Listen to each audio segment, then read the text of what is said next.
तो चलिए शुरू करते हैं नेक्स्ट कॉन्सेप्ट जिसका नाम है सुपरपोजिशन थ्योरम। और ये टॉपिक आता है आपका नेटवर्क थ्योरी सब्जेक्ट के अंदर। और कुछ खास किस्म के क्वेश्चंस होते हैं, खास वैरायटी के क्वेश्चंस होते हैं जो सिर्फ और सिर्फ इसी अप्रोच से या इसी थ्योरम से सॉल्व हो सकते हैं और किसी अप्रोच से या किसी अदर सोर्सेस से या किसी अदर सॉल्विंग टेक्निक से सॉल्व नहीं हो सकते हैं। ठीक है, 90% क्वेश्चंस आप नेटवर्क थ्योरी में, बाकी जो बेसिक सॉल्विंग टेक्निक है, एडवांस सॉल्विंग टेक्निक जिसमें नोडल मेश जो है वो सब से किया जा सकते हैं, बट कुछ खास किस्म के क्वेश्चन सिर्फ और सिर्फ एसपीटी से ही, जिसको बोलते हैं हम लोग सुपरपोजिशन थ्योरम, उसी से कर सकते हैं। तो चलिए जानते हैं सुपरपोजिशन थ्योरम होता क्या है। इन शॉर्ट एसपीटी को मैंने शॉर्ट फॉर्म में लिखा है, ये सिर्फ और सिर्फ एप्लीकेबल होती है सिर्फ और सिर्फ लीनियर सर्किट के ऊपर। इस चीज का आपको ध्यान रखना है। सेकंड नंबर है इस तरह, इसमें सुपरपोजिशन थ्योरम में होता क्या है कि आपको सर्किट में दो से ज्यादा डिपेंडेंट या इंडिपेंडेंट सोर्सेस अगर अवेलेबल है तो वन बाय वन हर एक इंडिपेंडेंट सोर्सेस की वजह से हम क्या करते हैं, कोई भी वोल्टेज या करंट निकालते हैं जहां हमसे पूछा है, और बाकी के जो सोर्सेस होते हैं उनको हम लोग इनएक्टिव कर देते हैं। इनएक्टिव का मतलब है कि मान लीजिए सपोज करिए एक इंडिपेंडेंट सोर्सेस लिया है तो बाकी के जो इंडिपेंडेंट सोर्सेस है, अगर वोल्टेज सोर्स है तो उसको शॉर्ट कर देंगे, करंट सोर्स है तो उसको ओपन कर देंगे, और डिपेंडेंट सोर्सेस को हम बिल्कुल भी टच नहीं करेंगे। Do not disturb dependent sources, इस चीज का हमें ध्यान रखना है। और आखिर में जाके हम सबके अलग अलग जितने भी सोर्सेस की वजह से हमने करंट निकाला किसी पर्टिकुलर ब्रांच में, उन सारों की वजह से जो करंट आया उसको हम सम कर देंगे, उसका समेशन कर देंगे, वो हमारा नेट आंसर रहता है। ये एक सिंपल सा टेक्निक होता है, स्टेटमेंट वगैरह सब मैं नहीं लिखवा रहा हूं। मेरा सिर्फ और सिर्फ फोकस इस सीरीज का ये है कि आपको मैं क्वेश्चंस का अप्रोच बताऊं, गलत कहां हो सकते हैं और किन चीजों का आपको ध्यान रखना है, उस चीज पे मेरा फोकस ज्यादा है। ठीक है, तीसरा नंबर आता है इसमें, जब भी कभी आपके क्वेश्चंस में एक सोर्स डीसी का और दूसरा एसी का हो तो इस तरह के क्वेश्चन सिर्फ और सिर्फ सुपरपोजिशन थ्योरम से कर सकते हैं। और कहने का मतलब है कि डीसी का फ्रीक्वेंसी अगर 0 है, 0 ओमेगा, और एसी का कुछ ना कुछ फ्रीक्वेंसी होगा, इट मींस कि भाई मल्टीपल फ्रीक्वेंसी है, यहां पे मल्टीपल फ्रीक्वेंसी है, तो मल्टीपल फ्रीक्वेंसी वाले क्वेश्चन सिंपल हम किससे कर सकते हैं, सुपरपोजिशन थ्योरम से कर सकते हैं, क्योंकि वन बाय वन सोर्सेस लेना रहता है,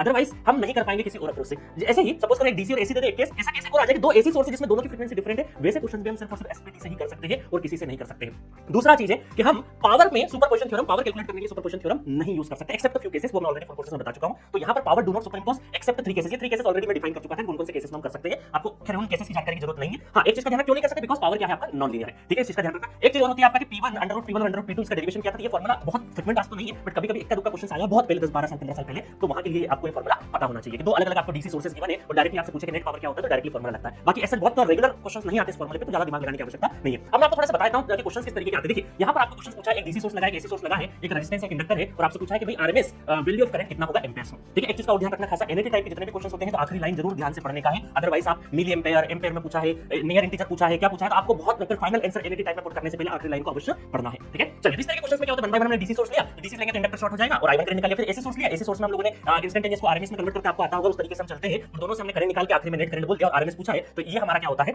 डीसी और एसी के कंपोनेंट का आरएमएस निकालते हमने सीखा है, डायरेक्टली निकाल दिया 10 और 10 ampere is the correct answer. ये मैंने आपको एक चीज पावर फैक्टर की बता रखी है कि कई बार ऐसा होता है कि सपोज करो इस क्वेश्चन में आपसे पूछा जाता है पावर फैक्टर क्या होगा, तो यहां पर power factor R by Z नहीं लगा सकते, बिकॉज़ क्योंकि मल्टीपल फ्रीक्वेंसी वाले क्वेश्चन से एसी और डीसी क्वेश्चन आते हैं, उस टाइम पर ये फार्मूला हमारा पावर फैक्टर का फेल हो जाता है। उस केस में पावर फैक्टर का कौन सा यूज करते हैं, P by S। इसी वजह से आपने देखा होगा पावर इलेक्ट्रॉनिक्स में जितनी भी जगह हमें पावर फैक्टर पूछा है हम P by S लगाते हैं, not R by Z, because वहां मल्टीपल फ्रीक्वेंसी इन्वॉल्व होती है। ठीक है, चलिए इसी तरीके का एक और क्वेश्चन है, यहाँ पे एक वोल्टेज सोर्स दे रखा है, वोल्टेज सोर्स की वैल्यू दे रखी है एक फ्रीक्वेंसी T पे और एक 2T पे, है ना, तो ओमेगा 1 और ओमेगा 2 दो डिफरेंट फ्रीक्वेंसीज के सोर्सेस अवेलेबल हैं